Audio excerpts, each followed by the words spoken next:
ठंड में एक चारपाई पर पूरा ससुराल।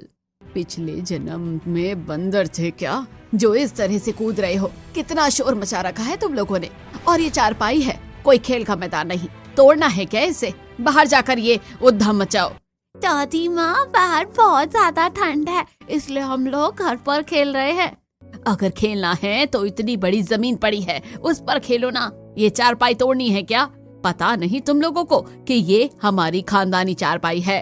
तुम्हारे परदादा ने अपने हाथों से इसे बनाया था। इतने सालों से मैं इसे संभालती आई हूँ।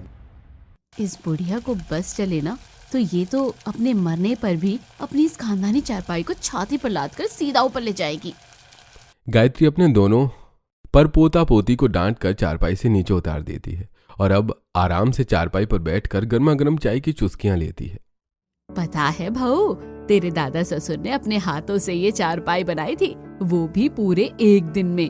चारपाई पर बैठते ही मुझे तो उनकी सारी यादें याद आने लगती है। इस चारपाई से मेरी काफी यादें जुड़ी है। लेकिन अम्मा, इस चारपाई को कितना समय हो गया है? मैं तो कह रही हूँ इसे बेचकर इसके बदले 2-4 छोटी चारपाई ले आते हैं, फिर हम सब आराम से उस पर सो जाएंगे। खबरदार बहू, जो इसे बेचने की बात करी तो ये चारपाई मुझे मेरी जान से भी प्यारी है।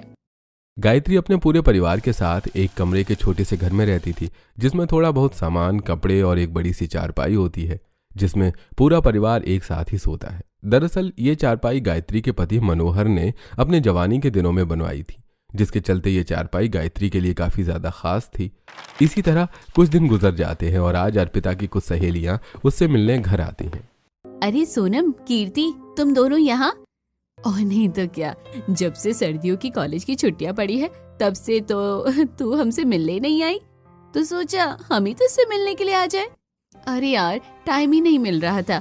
और तुम दोनों खड़ी क्यों हो? आओ चारपाई पर बैठ जाओ, जमीन काफी ठंडी हो रही है। कहाँ से चारपाई पर बैठ जाओ, हम सब तो चारपाई पर चिपक चिपक कर बैठे हैं।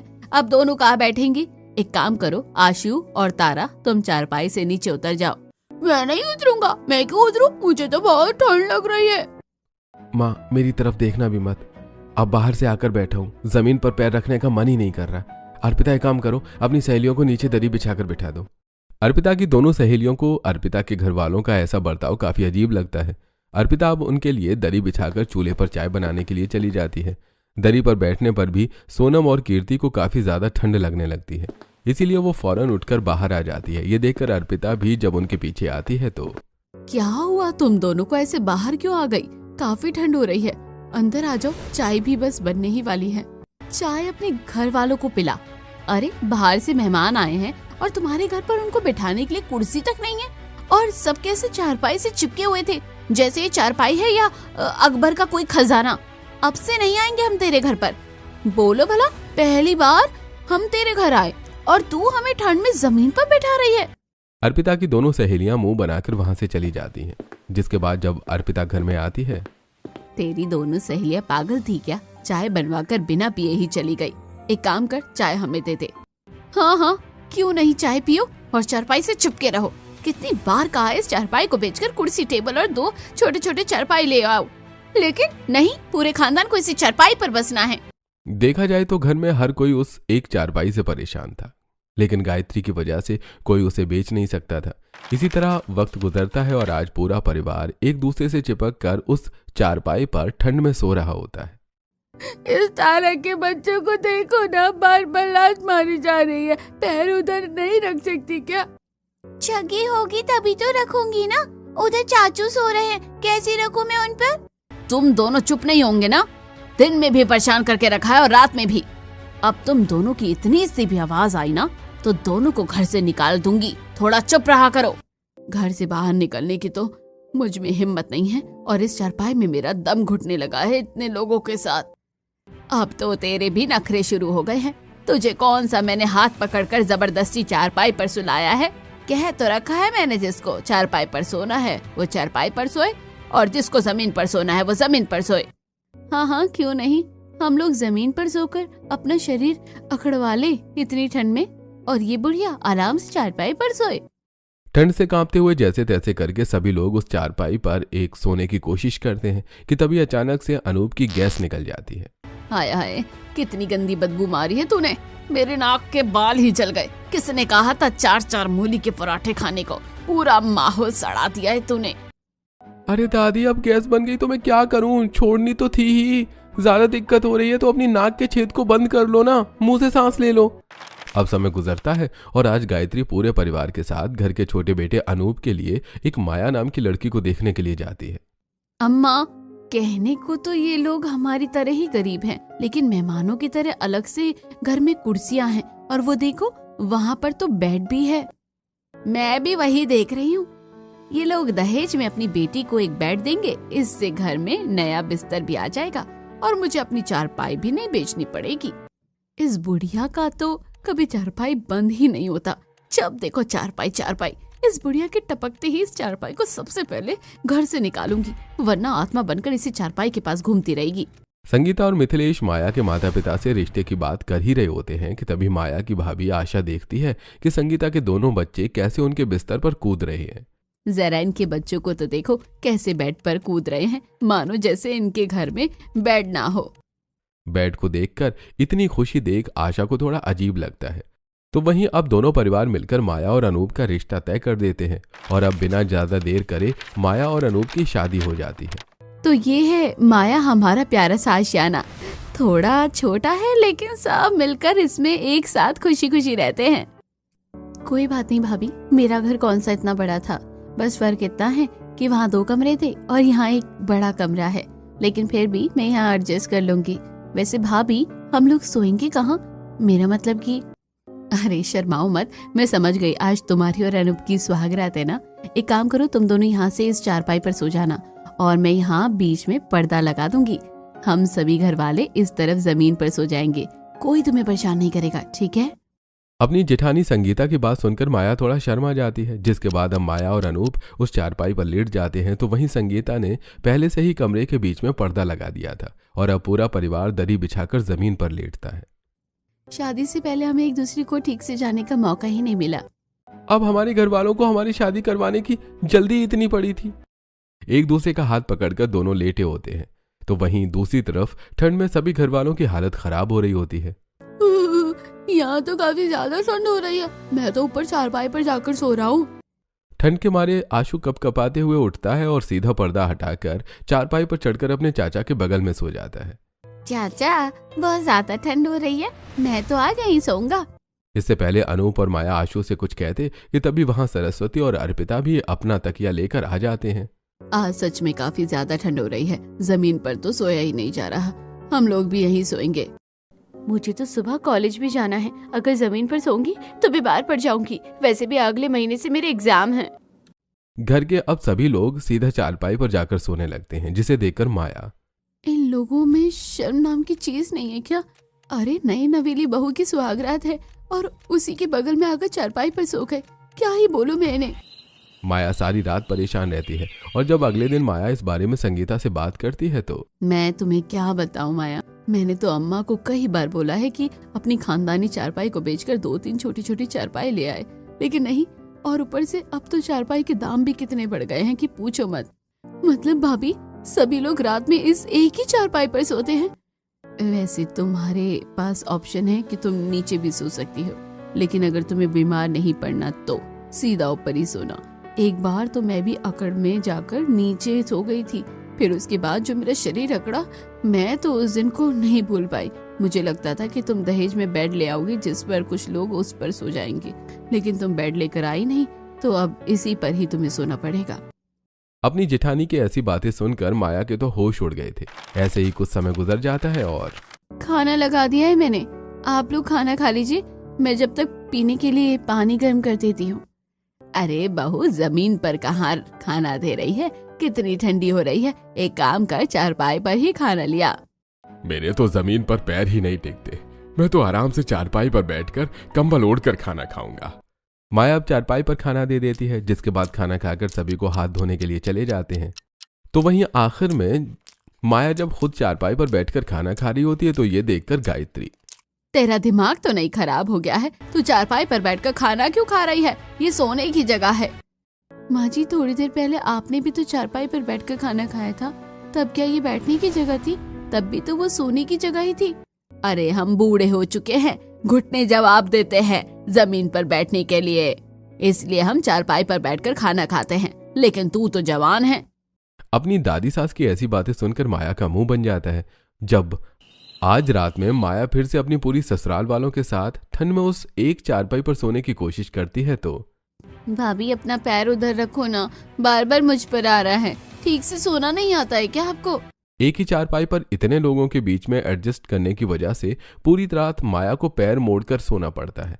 और जब अगले दिन माया और उसकी जेठानी संगीता बाहर आंगन में ठंड से कांपते हुए बर्तन धो रही होती हैं तो भाभी पता नहीं आप यहाँ कैसे सो पाती हैं, मेरी तो कमर ही अकड़ गई है। सारी रात पैर मोड़कर सोना पड़ता है और ऊपर से प्राइवेसी नाम की कोई चीज नहीं है।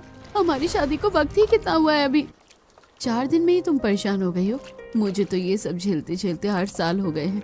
जरा मेरा तो सोचो, मैं भी इनसे कहकर थक गई। शुरुआती ठंड में तो हम लोग आराम से नीचे सो जाते थे, लेकिन अब ठंड इतनी है कि नीचे सोया ही नहीं जाता है। यूं ही समय गुजरता रहता है और माया को न चाहते हुए भी अपने ससुराल वालों के साथ उस एक चारपाई पर एडजस्ट करना पड़ता है। शाम का वक्त होता है। माया अपनी सास सरस्वती के साथ घर का कुछ सामान लेने के लिए मार्केट आई होती है कि तभी माया को एक चारपाई की दुकान दिखती है, जहां पर बड़ी से बड़ी चारपाई से लेकर छोटी से छोटी चारपाई भी मौजूद होती हैं। यहाँ खड़ी खड़ी क्या देख रही है? चलना नहीं है क्या? ओस गिरने को शुरू हो गई है।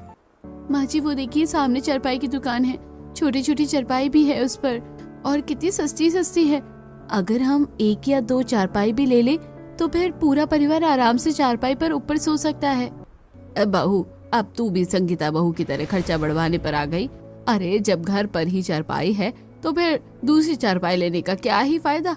और ले भी ली तो रखेंगे कहाँ? और लेने के लिए पैसे भी तो होने चाहिए। सरस्वती अब माया को सीधा घर ले आती है कि चारपाई पर सोने की वजह से दोनों नए जोड़े को एक साथ वक्त बिताने का मौका नहीं मिल रहा था।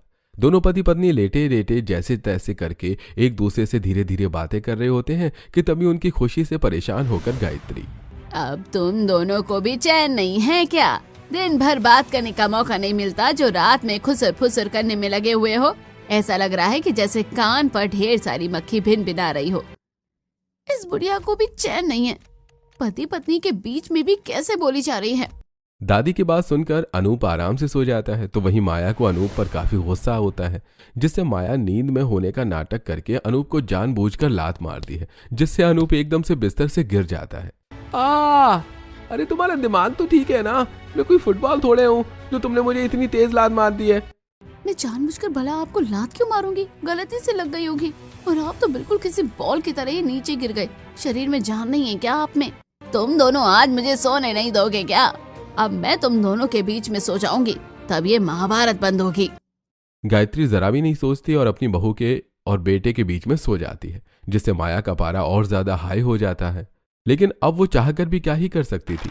इसी तरह अब समय गुजरता रहता है। दोनों बच्चे चारपाई पर बैठकर गर्मा गर्म गुलाब जामुन खा रहे होते हैं कि तभी तारा से चारपाई पर गुलाब जामुन की चाशनी गिर जाती है। ये देखकर माया, एक तो सोने के लिए एक ही चारपाई है और ऊपर से तुम लोगों ने उस पर चाशनी भी गिरा दी। अब पूरी चारपाई साफ करनी पड़ेगी मुझे।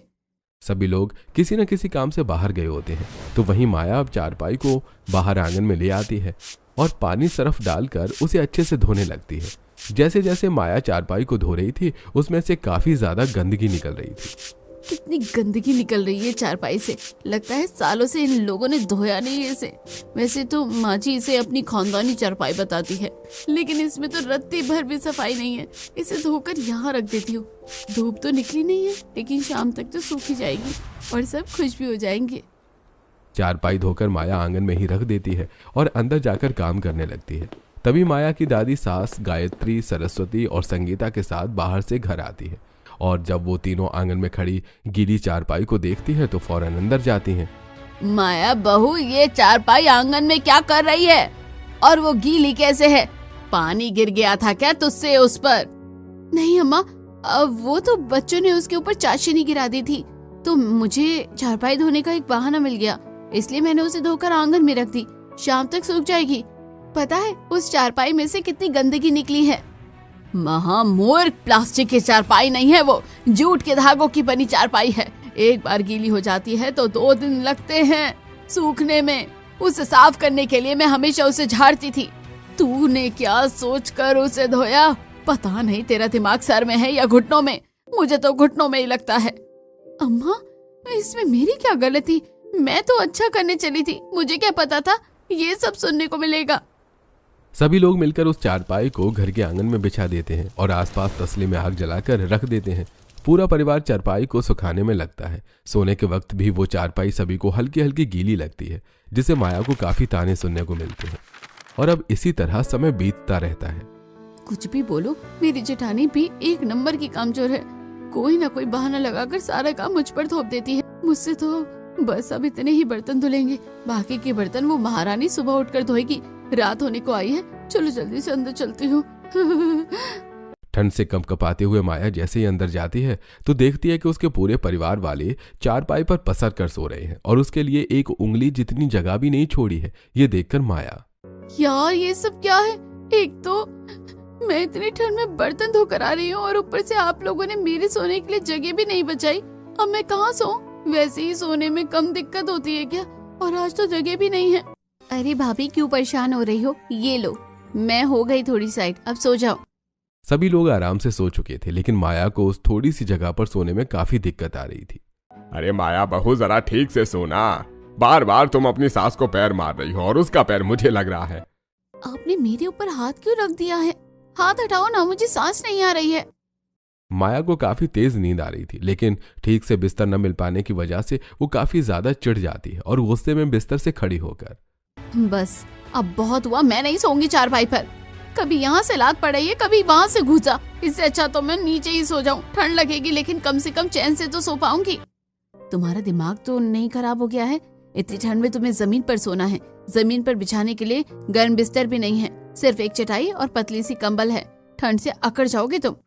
तो भाभी क्या करूं मैं? चारपाई पर तो ठीक से पैर भी नहीं फैला सकती। मैं नीचे ही ठीक हूँ।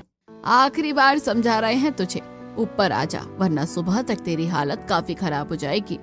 माया काफी ज्यादा गुस्से में होती है, इसलिए वो किसी की नहीं सुनती और जमीन पर चटाई बिछाकर उस पतली सी कंबल को ओढ़ लेती है। थोड़ी देर तो माया जैसे तैसे करके सोने की कोशिश करती है, लेकिन अब जैसे जैसे रात बढ़ती जा रही थी वैसे वैसे ठंड भी अपनी चरम सीमा पर पहुंच चुकी थी।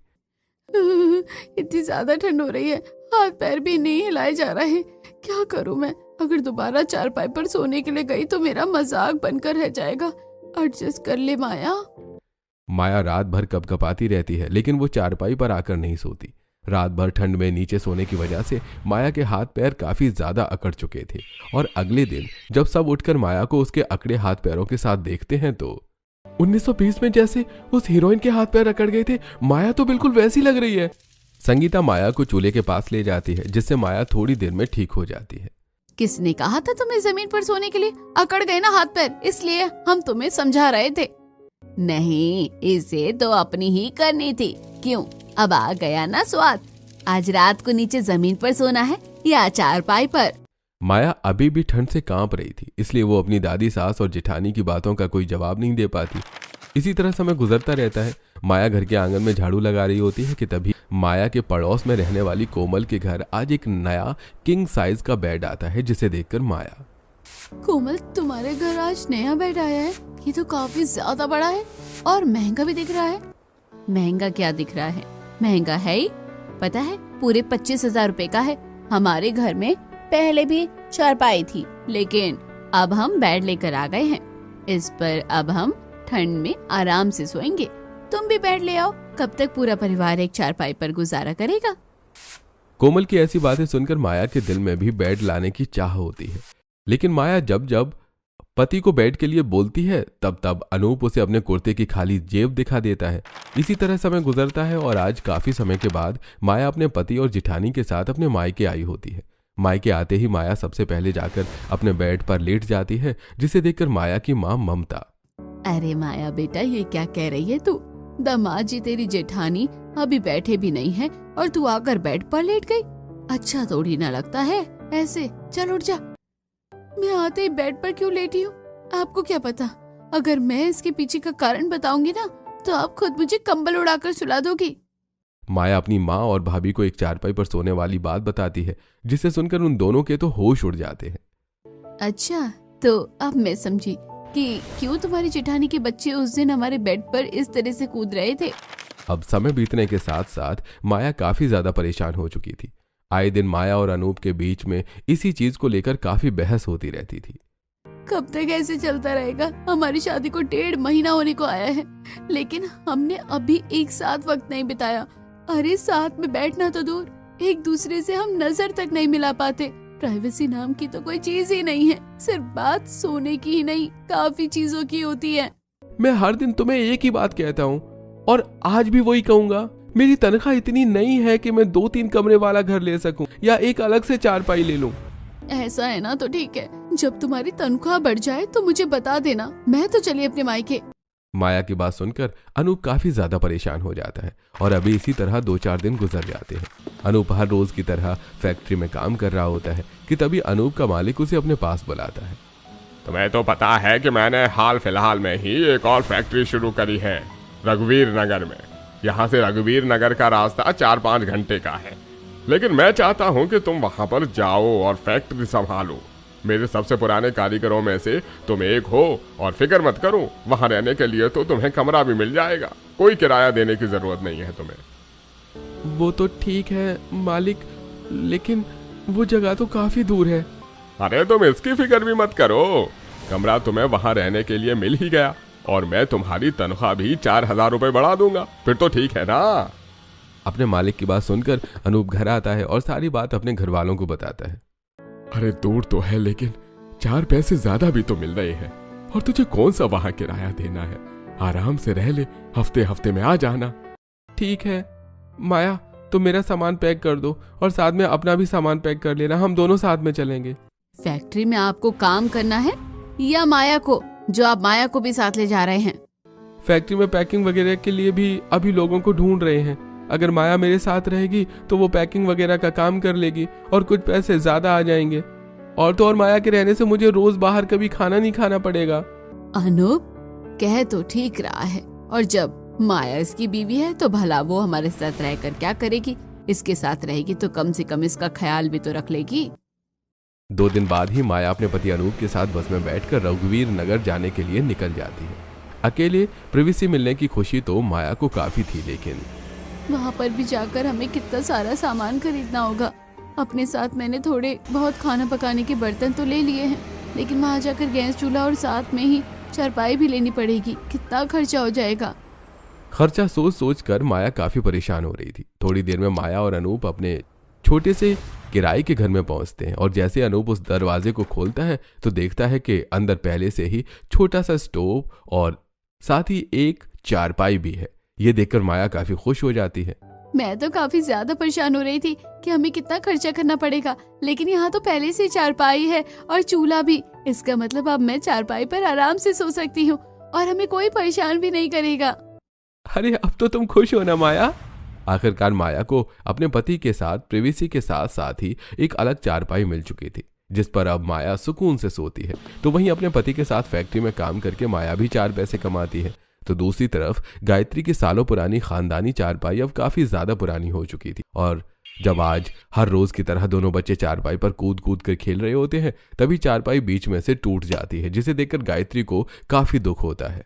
हे भगवान, ये क्या किया तुम दोनों शैतानों ने? इसलिए मना करती थी कि चारपाई पर बार बार मत कूदा करो। तुमने मेरी खानदानी चारपाई तोड़ दी। पता है चारपाई में उनकी कितनी ज्यादा यादें थी। अब मैं क्या करूंगी? अम्मा तो ऐसे रो रही है जैसे कि चारपाई नहीं बल्कि इनका कोई रिश्तेदार हो। इनका बस चले तो ये चारपाई का शौक मनाए और इसकी तेरहवीं भी करे। गायत्री काफी ज्यादा दुखी थी। तो वहीं जब ये सारी बातें अनूप और माया को पता चलती हैं तो वो अपने जोड़े हुए कुछ पैसों में से पूरे परिवार के लिए 3 चारपाई ले आते हैं, जिस पर 4 लोग आराम से सो सकते थे। भाभी, ये काम तो आपने काफी बढ़िया किया। अब तो मैं आराम से सो जाऊंगी और पढ़ भी लूंगी।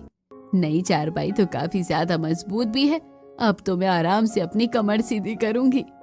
घर में सभी नई चारपाई को देखकर काफी खुश हो रहे थे। तो वहीं गायत्री बाहर आंगन में बैठी अपनी टूटी चारपाई को देख देख कर काफी दुखी हो रही होती है। ये देखकर अनूप और माया अब गायत्री के पास आते हैं। हमें पता है आपको इस चारपाई से काफी ज्यादा लगाव है, आप परेशान मत होइए। ये चारपाई कोई नहीं फेंकेगा, बल्कि हम तो इसे ठीक करवा सकते हैं। इससे ये नई भी हो जाएगी और मजबूत भी। फिर आप इसे आराम से कमरे में रख लीजिएगा। फिर तो अम्मा ये पूरी चारपाई आपकी होगी, कोई उस पर न बैठेगा न कूदेगा। आप ही इस पर दिन भर आराम करोगी। तुम लोग सच कह रहे हो? तुम इस चारपाई को ठीक करवा दोगे? पता है, जब मैंने उन लोगों से चारपाई ठीक करवाने के लिए बोला तो कह रहे थे काफी खर्चा हो जाएगा, लेकिन अगर ये चारपाई ठीक भी हो जाएगी तो हम इसे घर के अंदर कैसे रखेंगे?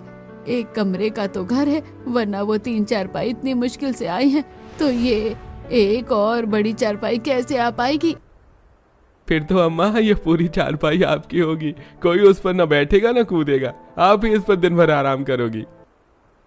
अरे अम्मा, आप भी काफी सोचती हो। अरे हमें पता है ये बड़ी चारपाई अंदर नहीं आ पाएगी, इसलिए हमने सोचा कि अब हम इस एक कमरे वाले घर को छोड़कर 2 कमरे वाले घर में जाएंगे। एक कमरे में आपकी बड़ी सी चारपाई होगी और बाकी कमरों में वो छोटी सी चारपाई। और अब तो फैक्ट्री में मैंने भैया की भी बात कर ली है, उनकी भी मेरी जितनी तनख्वाह पर नौकरी लग जाएगी और उन्हें रहने के लिए भी अलग कमरा मिलेगा। इससे घर में और ज्यादा पैसे आ जाएंगे।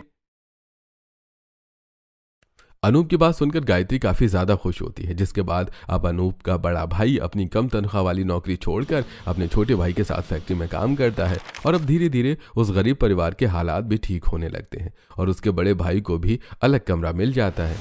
अब सभी लोग अपने कमरे में अपनी अपनी चारपाई पर सोते हैं।